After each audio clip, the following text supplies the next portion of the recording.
1. septembris ir jaunā mācību gada sākums, kā arī jauniešu svinību diena. Arī šodien aktīvie RSD jaunieši turpina tradīciju, un visu vasaru ir čakli strādājuši, lai sniegtu jauniešiem lielisku pasākumu zem viena jumta. Kā jau ierasts, šis pasākums norisinās Vērmanas dārzā, kurā darbojās 2 skatuves, dažādas neparastas atrakcijas un NVO iela.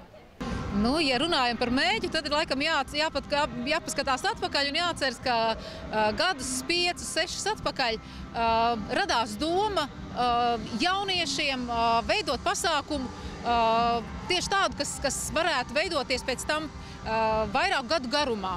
Un tad radās doma nevis vienu pasākumu, bet veselu pasākumu ciklu. Un kopumā tad radās ideja par to, ka varētu būt jauniešiem atvēlēts vesels mēnesis. Un, protams, kad Rīga kļūst vispilnākā ar jauniešiem, tas ir septembris pēc vasaras, kad sabrauc arī studenti Rīgā. Un līdz ar to tapa šis nosaukums septembris jauniešu mēnesis. Un doma tāda, ka katrā no šīm mēneša nedēļām būs kāda pasākuma bērniem un jauniešiem. Un es domāju, tā ir tāda ļoti labs žests Rīgas pašvaldībai, atzīstot, ka jaunieši tā ir Rīgas pilsētas labākā, aktīvākā daļa, un līdz ar to viņiem tiek dāvāts vesels mēnesis prieka. Pasākums zem viena jumta katru gadu pulcē daudz un dažādas nevalstiskās organizācijas. NVO iela apmeklētājiem piedāvāja dažādas radošas aktivitātes, tādējādi prezentējot savu organizāciju. Pasākuma mērķis parādīt jauniešiem, ka ir iespējas atpūsties 1. septembrī, kad skola jau ir sākusies, un pavadīt laiku labi ar draugiem.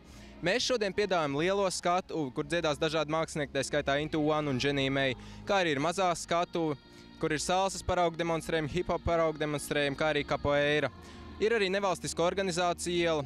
Varat pārbaudīt savu erudīciju teltī un padiskutēt ar citiem cilvēkiem, īpaši paredzētajā diskusiju teltī. Īsumā par mums tas būtu viss.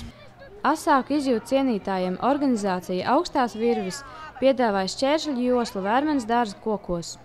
Norisinājās akcija pret smēķēšanu, kuras laikā apmeklētāji varēja apmainīt cigaretes pret konfektēm.